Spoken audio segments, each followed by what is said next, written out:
మొన్న రాజ్ తరుణ్, నిన్న Johnny master, ఈ రోజు హర్ష సాయి. అసలు నిజంగా ప్రేమ పేరుతో మోసం చేశాడు అని అన్న స్టేట్మెంట్ మనం వింటున్నాం ఇప్పుడు. అది ఎంతవరకు నిజం అంటారు? స్టేట్మెంట్లు చూస్తా ఉంటే ఎన్ని ఎట్లా ఫ్యాషన్ లాగాను ఒక జోక్ లాగా తయారైపోయింది. ఇంత ఫేమ్ ఉన్న పర్సన్ ఎందుకు అలా చేసి ఉంటాడు అంటారు? దాంట్లో అబద్ధం, పరిస్థితులు అడ్వాంటేజ్ తీసుకునే కేసుగా ఉంది ఈ అమ్మాయిది. నగ్న చిత్రాలు చూపించి బ్లాక్ మెయిల్ చేస్తున్నాడని ఆ అమ్మాయి స్టేట్మెంట్ ఇవ్వడం జరిగింది. నువ్వు నగ్న చిత్రాలు అతనితో కలిసి తిరిగినప్పుడు ఎందుకు ఇచ్చావు?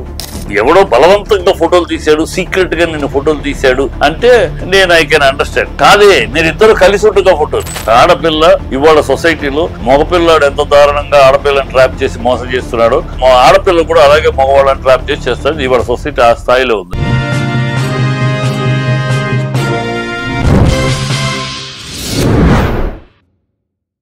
Hi, hello viewers, welcome to our channel. నేను మీ శ్వేత. ప్రస్తుతం మనతో పాటు ఉన్నారు పొలిటికల్ అనలిస్ట్ చిట్టిబాబు గారు. నమస్తే సార్. నమస్తే. ఎలా ఉన్నారు? Always all right sir. హల్చల్ చేస్తున్న న్యూస్, మొన్న రాజ్ తరుణ్, నిన్న జానీ మాస్టర్, ఈ రోజు హర్ష సాయి. అసలు నిజంగా ప్రేమ పేరుతో మోసం చేశాడు అని అన్న స్టేట్మెంట్ మనం వింటున్నాం ఇప్పుడు. అది ఎంతవరకు నిజం అంటారు? స్టేట్మెంట్లు చూస్తా ఉంటే ఎన్ని ఎట్లా ఫ్యాషన్ లాగాను ఒక జోక్ లాగా తయారైపోయింది. ఇప్పుడు ఆ అమ్మాయి చెప్పిన కంప్లైంట్లు ఏం చెప్పింది? నేను అతనితోటి ఇద్దరు కలిసి తిరుగుతున్నాం, తనతోటి అతను హీరోగా సినిమా తీసింది అమ్మాయి. 2 కోట్లు ఇచ్చారంటుంది. సో 2 కోట్లు ఇచ్చి అతనితో సినిమా తీసామంటే మీరు ఎంతో అనుబంధంతో తిరిగారు, అంతే కదా? అనుబంధం లేకపోతే అతనితో సినిమా తీయటం, అతను హీరోగా పెట్టి నువ్వు 2 కోట్లు పెట్టడం చేయవు కదా. ఎన్ని ఒక అనుబంధంతో మీ ఇద్దరు ఒక అండర్స్టాండింగ్ తోటి ఒకరికొకళ్ళు యాక్సెప్టెన్స్ తోటి you have share the bed. Acceptance లేకుండా బెడ్ షేర్ చేసుకున్నారనే దాంట్లో అబద్ధం, అది పచ్చి అబద్ధం తెలుస్తుంది. యాక్సెప్టెన్స్ లేక బెడ్ షేర్ చేసుకుంటుంటే అంత బలవంతంగా బెడ్ షేర్ 2 కోట్లు ఎందుకు పెడతావు నువ్వు సినిమా అతనితో తీయడానికి? సో ఇద్దరు కలిసి ట్రావెల్ చేసుకున్నారు. ఇద్దరు ఇంట్లో కూడా తెలుసు, వాళ్ళ నాన్నకు కూడా తెలుసు అని అంటామంటే, సో వాళ్ళ ఇంట్లో కూడా తెలిసి మీరిద్దరు పెద్దల అంగీకారంతో, పెద్దల ఆమోదంతో మీరు ఇద్దరు కలిసి ప్రయాణం చేశారు. లివింగ్ టుగెదర్, పెళ్లి చేసుకోలేదు, కలిసి బతుకుతున్నారు. పెళ్లి చేసుకోవాలని అడుగుతున్నారు. అతను దాట వేస్తున్నాడా లేకపోతే అతని పరిస్థితులు బట్టి ఇప్పుడు కాదు కొంతకాలం అయినా చేసుకుందాం అంటున్నాడు. సంథింగ్ స్కిప్ అయితే స్కిప్ చేస్తున్నాడు. ఒక స్కిప్ చేసేది చీటింగ్ అని నువ్వు అంటానికి, చీటింగ్ అని ఎట్లాంటి పెళ్లి నీకేమైనా కమిట్మెంట్ ఇచ్చాడా? ఇదిగో పలానా సంవత్సరంలో నీ పెళ్లి చేసుకుంటాను, ఇప్పుడు మన ఇద్దరు కలిసి ఉందాం, పలానా 6 నెలల తర్వాత లేదా సంవత్సరం తర్వాత పెళ్లి చేసుకుందాం, నీకేమైనా కమిట్మెంట్ ఇచ్చాడా? అగ్రిమెంట్ ఏమైనా రాశాడా? అగ్రిమెంట్ రాస్తారా? దీని రాయరు. ఓకే, కమిట్మెంట్ అన్న ఉండాలి కదా. అతను పెళ్లి చేసుకుంటాను అన్నాడు, ఇప్పటికేమన్నాడు చేసుకోవాలంటల్లా, ఇప్పుడు కాదు అంటు. బ్లాక్మెయిల్, తన ఫోటోలు తీసే బ్లాక్మెయిల్. ఫోటోలు మీ ఇద్దరి మధ్య ఫోటోలు మీ ఇద్దరు ఇంత అనుబంధంగా ఉన్నాక అది ఫోటోలు బ్లాక్మెయిలింగ్ ఏముంది? తెలిసిన విషయమే. నువ్వు తను కలిసే ఉన్నారు, కలిసి సినిమా చేసావు, అతను హీరోగా పెట్టుకుని ఇంత బంధం ఉన్నాక ఇక మీ ఇద్దరు కలిసి ఉన్న ఫోటోలు బ్లాక్మెయిల్ చేస్తున్నాడు. ఇవన్నీ పిచ్చే మాటలు, అర్థరహితమైన మాటలు. బ్లాక్మెయిల్ ఏముంది దాంట్లో? తెలిసిన విషయాన్ని మీ ఇద్దరు సీక్రెట్ గా బతికుంటే, పెళ్లి చేసుకోకుండా స్కిప్ చేయడానికి పైన సమాజానికి అలా చెప్పి ఆ అమ్మాయిని బెదిరిస్తున్నాడు అంటారా? అమ్మాయి బెదిరించడం కూడా అంటలేదు. అమ్మాయి పెళ్లి చేసుకోమని అడుగుతుంది, వెంట పడుతుంది. ఇప్పుడు తన గతంలో తనతోటి కమిట్ అయ్యేటప్పుడు, తనతోటి బెడ్ షేర్ చేసుకునేటప్పుడు ఎప్పుడు మన పెళ్లి అంటే మన పెళ్లి అయినాక ఇచ్చేసుకుందాం, ఇంతవరకు ఫ్రెండ్లీగా ఉందాం, పెళ్లి అయినాక మనం బెడ్ షేర్ చేసుకుంటూ చేద్దాం అని ఆయన వెళ్తే అదొక పద్ధతి. నువ్వు ఆ పద్ధతిలో కాకుండా you have share the bed and you lived along with him. ఈయన గడిపేసావు, అతనితో సినిమా తీసావు, అతను హీరోగా సినిమా తీసేసావు, పెట్టుబడి డబ్బులు పెట్టేసావు, అన్ని చేసి ఇవాళ అతన్ని బలవంతంగా చేయడం కాదు కదా, ఇష్టంతో జరిగింది. ఇప్పుడు పెళ్లి చేసుకోమంటే అతను ఇప్పుడు కాదు అంటున్నాడు. అది బ్లాక్ మెయిల్ అని ఎందుకంటే ఇప్పుడు కాదు అంటున్నాడు. లేదు, నువ్వే బ్లాక్ మెయిల్ చేస్తున్నావు అతన్ని. నువ్వు ఉంది అని బయట పెడతాను, ఇప్పుడున్న మా మీటూ విషయంలో నేను కేసు పెడతాను, అరెస్ట్. ఇది ఒక బ్లాక్ మెయిలింగ్ జరుగుతుంది. ఆడపిల్లని తప్పు అంటాం కదా ఇక్కడ. ఆడపిల్ల ఇవాళ సొసైటీలో మగపిల్లాడు ఎంత దారుణంగా ఆడపిల్లని ట్రాప్ చేసి మోసం చేస్తున్నాడో, ఆడపిల్ల కూడా అలాగే మగవాళ్ళని ట్రాప్ చేసి చేస్తాడు. ఇవాళ సొసైటీ ఆ స్థాయిలో ఉంది. ఊర్లో అయితే వేరు, కానీ ఇక్కడ సిటీలో ఆ స్థాయికి వచ్చేసింది. ఎవరెవరిని బ్లాక్ మెయిల్ చేస్తున్నారో తీరా విచారిస్తే కానీ తెలియదు అన్నట్టు ఉంది.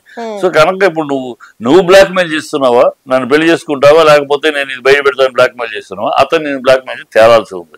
సో ఇవన్నీ ఒక జోక్ గాను ఒక కామెడీ అఫైర్ గా తయారైపోయి పరిస్థితులను అడ్వాంటేజ్ తీసుకునే కేసుగా ఉంది ఈ అమ్మాయిది.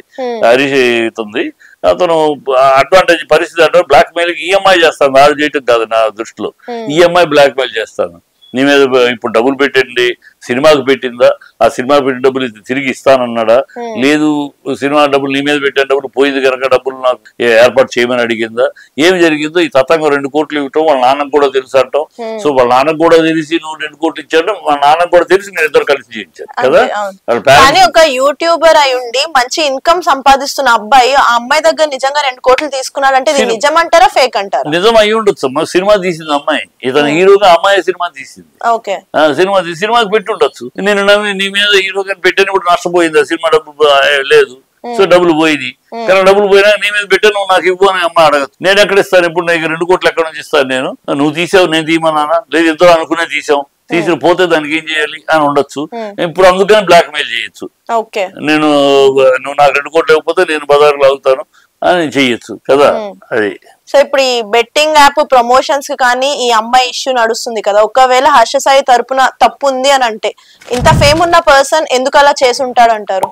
ఇప్పుడు ఎందుకు ఎవడు చేయడం ఇంటెన్షనల్ గా అనేది, ఈ ఇంటెన్షనల్ గా ఎవడు జరుగుతాయి అంటే సినిమా ఫీల్డ్ లో కూడా అందరూ ఇంటెన్షనల్ గా ఎవరు ఎక్కడో ఒక చోట అండర్ లైన్ లో కింద లోవర్ లైన్ లో జరుగుతూ ఉంటాయి.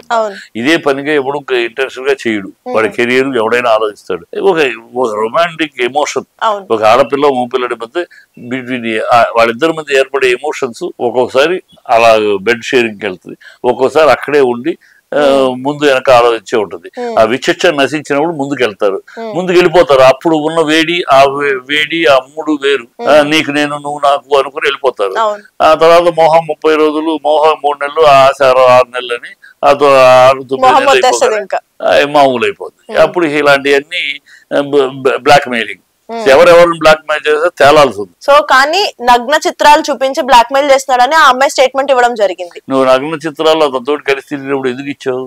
సో అప్పుడు నీకు ఇష్టం.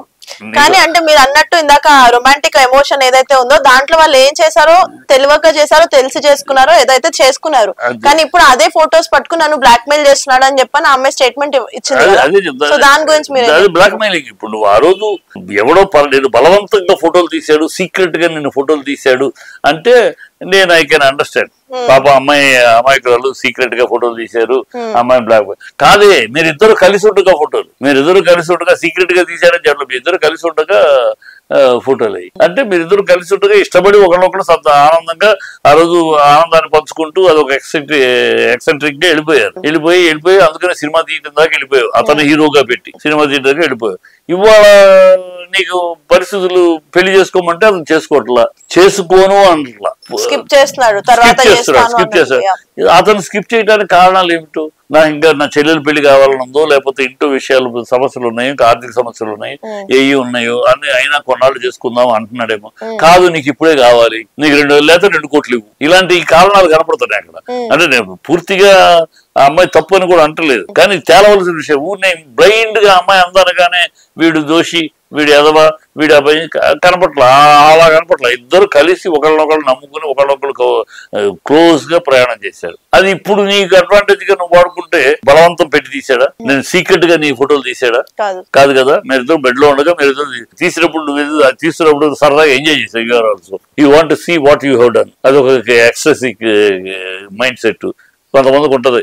వాళ్ళు ఎక్సెంట్రిక్ మైండ్స్ ఉంటాయి కొన్ని. వాళ్ళు ఆ పరిస్థితిలో ఎలా ఉన్నాం, ఏం చేసాము, ఏంటి అనేది చూసుకోవాలని కూడా ఉంటుంది. సో ఆ పాయింట్ నువ్వు అంగీకరించావా? లేకపోతే నిజంగా నీకు దొంగతనం కదా తీసాడా? ఏం తెలుసు, బయటికి రావాలి కదా ఇవన్నీ. సో ఇవన్నీ వాళ్ళ ఒక ఫ్యాషన్ కింద, ఒక క్రేజ్ కింద రేపు ప్రతి వాళ్ళు ఇలా అయితే ఎలాగమ్మా? మొగాడు ఎట్లా అసలు? ఇప్పుడు ఎవరైనా ఎవరి మీదైనా ఒక అమ్మాయి వెళ్ళిపోయి కంప్లైంట్ చేస్తే మొగాడు బతికేంటి? వచ్చేసేసి నన్ను చేయబట్టుకున్నాను, నన్ను అడ్వాన్స్ అయ్యాడు, నన్ను రేపు చేయబోయాడు అంటే ఎవరైనా ఇప్పుడు ఏ డైరెక్టర్ అయినా, ఏ ప్రొడ్యూసర్ అయినా, ఏ సెలబ్రిటీ అయినా చేసేసి ఇట్లా కదా. చాలా కాకపోతే ఏంటంటే వీటి వల్ల ఒక హాస్పిటల్ బిజినెస్ అనేది డెవలప్ అవుతుంది. ల్యాబ్ టెస్ట్ లని, హాస్పిటల్ చెకప్స్ అని. ఇప్పుడు ఇది జరుగుతుంది, అన్ని చోట్ల జరుగుతుంది. మా హాస్పిటల్ అన్నా కలకట్టాలో ఏంటి, హాస్పిటల్లో డ్యూటీలో ఉన్న డాక్టర్ని రేప్ చేసి చంపేస్తారు. సో పోలీస్ స్టేషన్ లో ఆ మధ్య బీహార్ లో పోలీస్ స్టేషన్ లో ఇన్స్పెక్టరే ఒక అమ్మాయిని కంప్లైంట్ ఇవ్వడానికి వచ్చిన అమ్మాయిని రేప్ చేసి అక్కడ చంపేశారు. సో అన్ని చోట్ల జరుగుతున్నాయి. ఇండియాలో చెప్పాలంటే ప్రతి రోజు ఒక రేప్ సీన్ జరుగుతుంది. కానీ బయటకు వచ్చేవి, మనకి వెలుగులోకి వచ్చేవి, తెలిసేవి మాత్రం చాలా తక్కువ. కనుక ఇది జరుగుతుంది. సమాజం ఉన్నంతకాలం ఉంటుందమ్మా. ఆడ మగ ఉన్నంతకాలం ఆడదాని యొక్క అందాన్ని అంగ సౌష్ఠవాన్ని ఆరాధించేవాడు ఒక మగవాడైతే ఆ అంగాన్ని అంగ సౌష్ఠవాన్ని అనుభవించాలని కోరుకునే మృగాడు ఒకడు. ఇది ఎప్పుడు ఉంటుంది. ఆడపిల్ల అట్లాగే తన కళ్ళకి నచ్చిన మగవాడిని తన సొంతం చేసుకోవాలి అనే తపన ఆనాడు ఉంది, పురాణ కాలం నుంచి ఇప్పటిదాకా ఉన్నాయి. అప్పుడు ఆడదానికి ఆ లక్షణం ఉంది. ఆడది మగవాడు తనకు నచ్చిన మగవాడు అది ఎవరితోటి ఉన్నా సరే, ఎవరి మనిషి అయినా సరే తను కోరుకుందంటే దాన్ని వాడిని ఎట్లాగైనా తను సాధించుకోవాలి, తనకు నచ్చిన వాడిని తను సొంతం చేసుకోవాలని ఏ రకానికైనా వెళ్తుంది ఆడది. అలాంటి ఆడవాళ్ళు ఉన్నారు. సో అందుకని ఆడవాళ్ళలోనూ అందరూ సతీ సావిత్రులు, సతీ అనసూయ, సతీ అరుంధతులు కాదు, శూర్పణఖలు ఉన్నారు. అలాగే మగవాళ్ళలోనూ అందరూ మొగాళ్ళు కాదు, మృగాళ్ళు ఉన్నారు. అక్కడ ఇక్కడ రెండు చోట్ల ఉన్నారు. కనుక ఆడవాళ్ళు మాత్రం చాలా వాళ్ళు చెప్పే అన్ని వేదాలు, వాళ్ళు చెప్పే అన్ని గాస్పెల్ ట్రూత్, మగవాడు చెప్పే అన్ని అబద్ధాలు అనుకునే పరిస్థితి ఇవాళ రోజులు లేదు. అది ఉండబట్టే ఇట్లా అడ్వాంటేజ్ తీసుకుంటున్నారు కొంతమంది. అంతే, కొంతమంది ఆడవాళ్ళు ఇలా అడ్వాంటేజ్ తీసుకుంటుంది అక్కడే ఇలా ఉండబట్టి.